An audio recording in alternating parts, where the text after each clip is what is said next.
Recently I made a video where I tried to figure out which Sonic games were mainline and which games weren't. As for what the definition of mainline is, well, I'm not really sure. When I think of mainline, I think of Sonic games that are the core Sonic games, the major Sonic games that are really important to the franchise. But I couldn't come up with an exact criteria for what is mainline and what isn't. So I asked you all. You all left hundreds of comments on that video. Obviously, I couldn't get through all of them, but I went through a lot of the comments on Twitter and on YouTube, and today I'm just going to be going over a couple of them and giving my thoughts. However, there were a few people who told me that instead of doing comments, I should use a poll to determine which games people felt were mainline and which weren't. And yeah, I agree. I think doing a poll or a survey type of thing is the best way to get all of the data in one place. So I created a survey for you to fill out. It's a Google form and there's a link to it in the description where you can fill out which Sonic games you believe are mainline, side games, spin-offs, you don't know, or they're not a Sonic game. You might be wondering what's the difference between a side game and a spin-off? Well, that's up to you.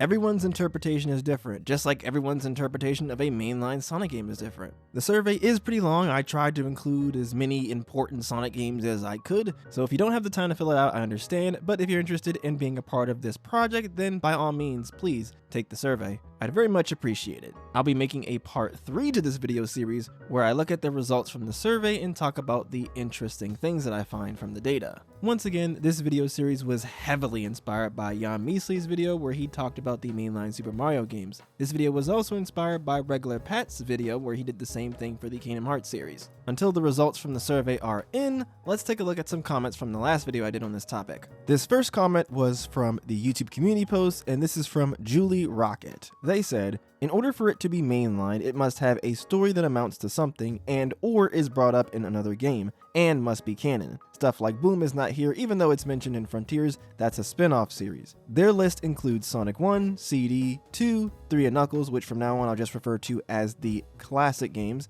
Mania, Superstars, the adventure games, Heroes, Shadow 05, 06, the storybook games, Unleashed, Colors, Sonic X Shadow Generations, Lost World, Forces, Frontiers, and Dream Team. One of the things that immediately struck out to me was the fact that Sonic Superstars was on this list. Superstars was a game that I really wasn't sure about. Some people considered it to be mainline and some didn't. I mean, there's a couple things that I was going for it. It is a platformer in the style of the classic Sonic games. It did have Sonic Team involvement, and the game got its own little animated promo, so I mean, they did market it, at least a little bit. This next comment comes from Golden Ghost 23, and they said, all the Sonic games are mainline to me. Sometimes Sonic just wants to race in cars. Sometimes he wants to host a board game style party. Sometimes he wants to time travel through space. Can a guy have hobbies? I mean, that is a valid way to think about it, right? Just all the games being mainline. But I don't know, I think it is interesting to see what people classify as a major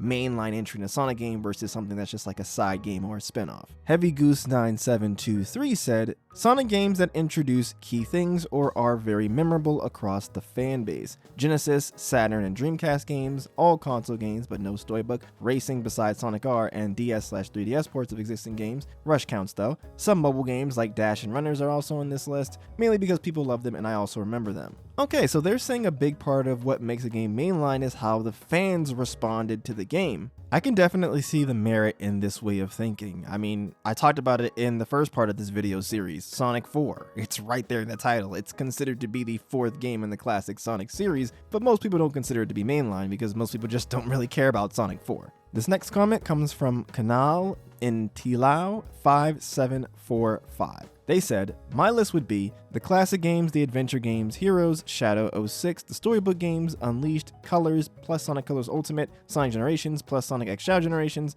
Lost World, Mania, Forces, Frontiers, and Superstars. I definitely did think that a lot of people would include the Secret Rings and the Black Knight because they're a part of the same series, the storybook series, and those games were developed by Sonic Team. Also, this person just kind of included the updated re-release versions, Colors Ultimate and Shadow Generations, as just kind of like a bonus on the side of the original games, which, yeah, that's one way to do it. I thought this comment was really interesting. This is from JDude For Real, and they said, no non-Sonic game physics. So no Robotnik's Mean Bean Machine, any racing Sonic game, Tails' Adventure, Tails' Sky Patrol, etc. I'm curious as to what they mean by Sonic game physics. I mean, I know there is a sort of set of things you come to expect with a Sonic game, like rolling, momentum, and things like that, but Sonic game physics tend to vary quite a bit game to game. This one comes from Mach8114, and they said, I really just go with what they normally consider mainline, plus a few extras. Their list includes the classic games 3D Blast, the adventure games Heroes, Shadow 05,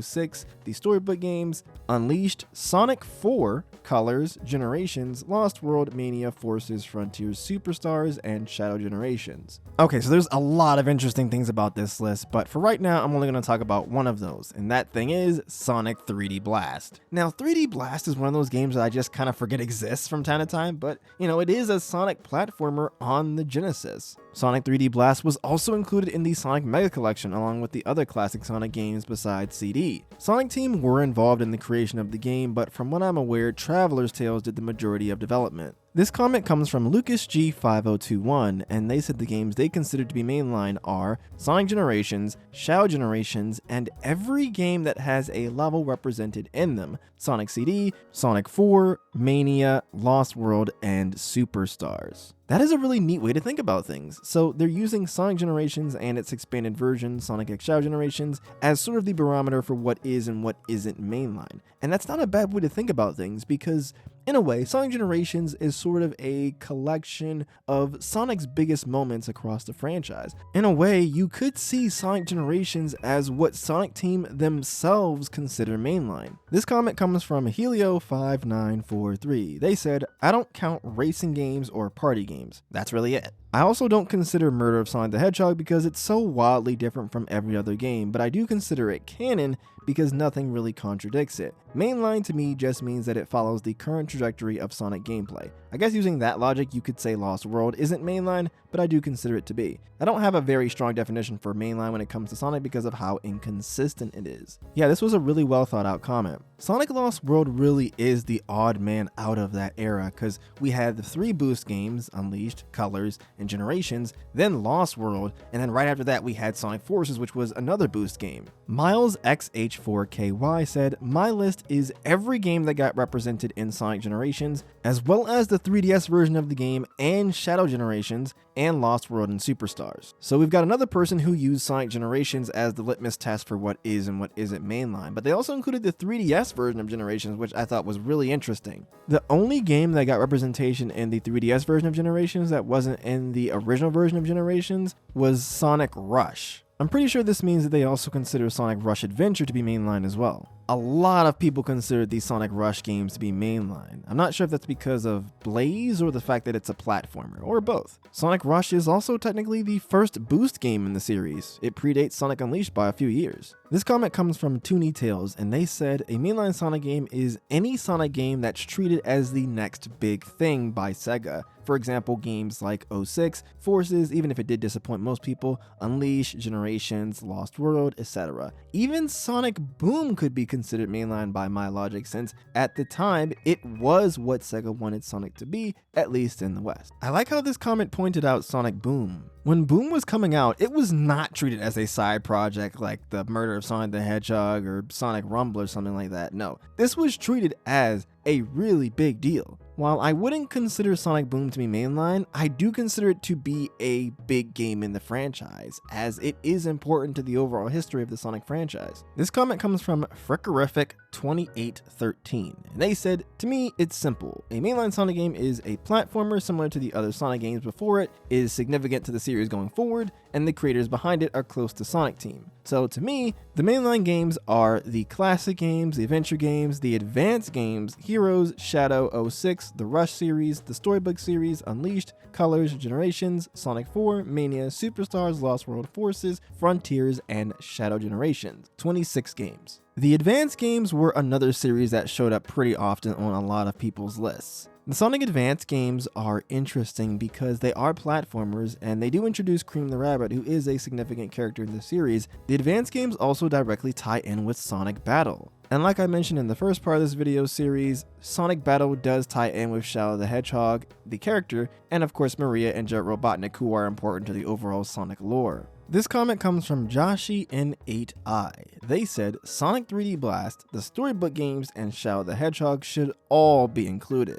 Man, I was not expecting to see this much love for Sonic 3D Blast. The storybook games and Shadow, I can understand that, but 3D Blast? That's really interesting. This comment comes from Because I Said So, and they said the game has to focus on Sonic, be a platformer, and be the big release. I consider Sonic 4 to be mainline, though it was being made at the same time as Colors. It was a direct follow-up to Sonic 3, hence the name. I also think 3D Blast is mainline, and I never understood why it hardly ever gets called mainline. Since Extreme got cancelled, 3D Blast was the big Christmas release of 1996. That being said, I don't think the storybook series is mainline because Sega and Sonic Team themselves refer to the storybook series as their own thing outside the canon, but hey, that's just a theory. Wow, another Sonic 3D Blast truther here. But I mean, they do bring up a solid point. Nowadays, Sonic 3D Blast is kind of an afterthought, but when it came out, it was a big deal. This next comment comes from Festa Funeria, and they said Sonic 1, CD, 2, 3 and Knuckles, and Mania only. Wow, straight up classic Sonic only. I respect it. This comment comes from Extreme Fan 7305, and they said a console game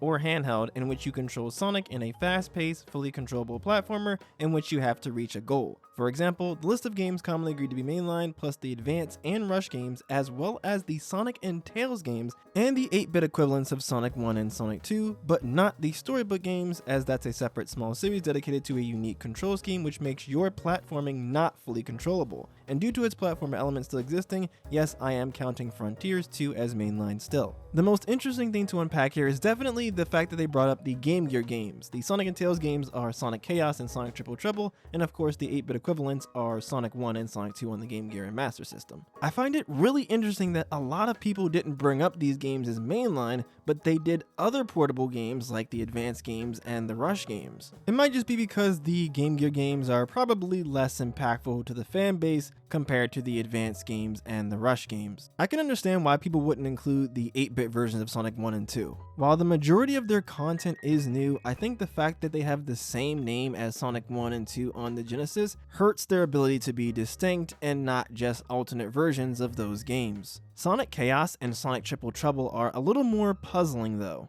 These games are just straight up new games, and Sonic Triple Trouble does introduce Fang, who would play a role in Sonic Superstars, a game that quite a few people consider to be mainline. This comment comes from Stavros Goulas IG6Y9. They said, I feel like a game is mainline if it's a game that contributes something to the lore and is acknowledged by other games like Generations or Frontiers. This is interesting. By this person's logic, games like the Sonic Riders series would be considered mainline, since Jet is directly mentioned by Sonic in Sonic Frontiers. This comment comes from Cameron RA, and they said, Sonic Unleashed is the only mainline for me.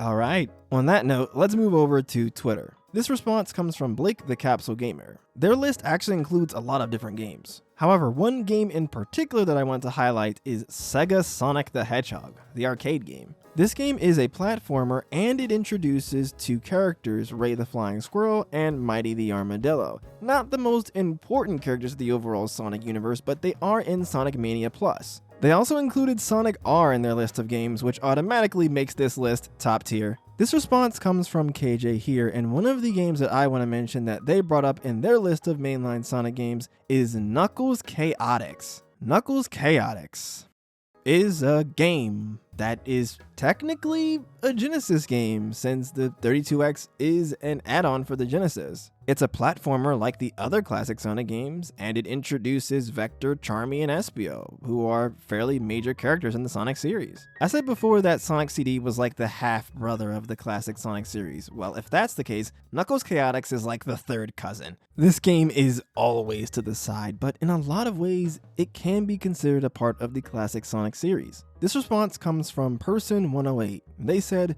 this is definitely controversial, but basically Sonic 1, 2, 3 and Knuckles, Adventure, Adventure 2, Heroes 06, Unleashed, Colors, Generations, Lost World Forces, and Frontiers. That's it in my opinion. One of the most notable absences is of course Sonic CD, which is not too surprising. If there's a classic Sonic game besides Knuckles Chaotix that you're going to exclude, it's probably going to be Sonic CD. Also, there's no Sonic Mania on this list, which is pretty surprising. Now let's move on to comments that were actually on the video itself that I posted. This comment comes from Luck Kim. They said, mainline in my opinion. The classic games, the adventure games, the advanced games, the rush games, Heroes, Shadow of 5, 06, Unleashed, Colors, Generations including Shadow Generations, Lost World, Mania, Forces, Frontiers, Dream Team, and Superstars. Dream Team is a really interesting one because it does play a lot like the Boost Sonic games. It legit feels like a modern Sonic game you can play on your phone. This next comment comes from O'Reilly911. They said, I consider Rush mainline myself.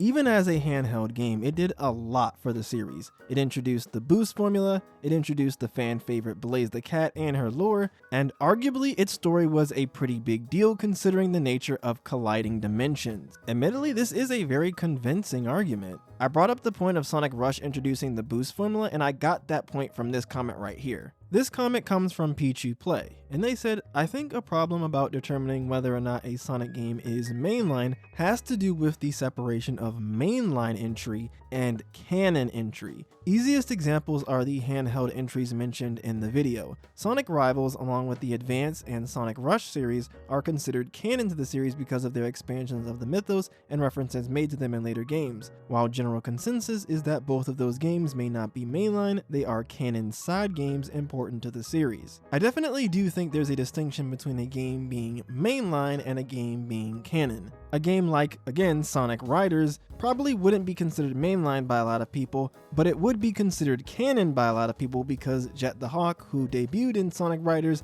is directly mentioned by Sonic in Sonic Frontiers. This comment comes from the Door Opener 2622. They said, another question is what you consider the portable games to be. The Rush Advance and most of the Game Gear sub-series are all high enough quality to stand alongside the console entries to the point where I remember there being a debate around the release of Sonic 4 of whether or not Advance 1 should have been considered the real Sonic 4. Plus, most of these were made in at the very least a collaboration with Sonic Team. Also, we gotta at least decide which versions of these games are going to be considered. For example, is Wii Unleashed different enough to be its own game? What about DS Colors, which is practically a third Rush game mechanically speaking? I don't really know. I'd be interested if you put together a poll like Jan Measley did for Mario. I'd vote on it and would be interested to see what others say. This comment was definitely one of the reasons why I decided to do a poll, so thanks for the suggestion. Also, yeah, I think DS Colors is significant enough to be its own game, which is why I included it as a separate entry in the poll. Once again, a link to the poll/survey will be in the description. Please fill it out if you have the time. The more people that vote in the survey, the better. I greatly appreciate all of your comments. Thank you all so much. Once I've got enough responses from the survey, I'll make a part 3 of this video series, but if you haven't seen part 1, then you can check that out here. If you want to watch some Sonic videos in the background while you do the survey, then here's a playlist of my Sonic videos. That's all I've got to talk about for today though, so thanks for watching y'all, and have a great rest of your day.